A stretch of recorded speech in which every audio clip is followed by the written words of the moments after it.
হাজার বছর ধরে আমি পথ হাঁটিতেছি পৃথিবীর পথে। সিংহল সমুদ্র থেকে নিশীথের অন্ধকারে মালয় সাগরে অনেক ঘুরেছি আমি।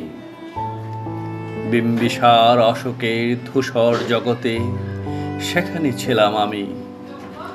আরো দূর অন্ধকার বিদর্ভ নগরে আমি ক্লান্ত প্রাণ এক।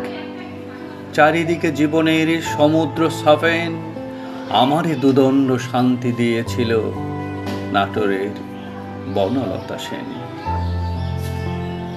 চুল তার কবেকার অন্ধকার বিদিশার নিশা, মুখ তার শ্রাবস্তির কারুকার্য।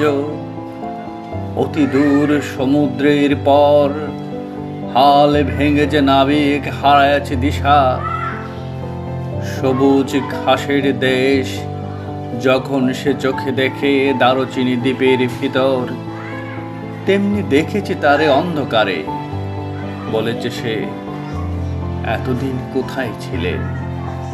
পাখির নীরের মতো চোখ তোলে নাটোরের বনলতা সেন। সমস্ত দিনের শেষে শিশিরের শব্দের মতন সন্ধ্যা আসে।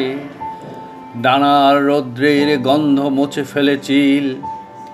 পৃথিবীর সব রং নিভে গেলে পাণ্ডুলিপি করে আয়োজন। তখন গল্পের তোরে জোনাকির রঙে ঝিলমিল। সব পাখি ঘরে আসে, সব নদী ফুরায় জীবনের সব লেনদেন।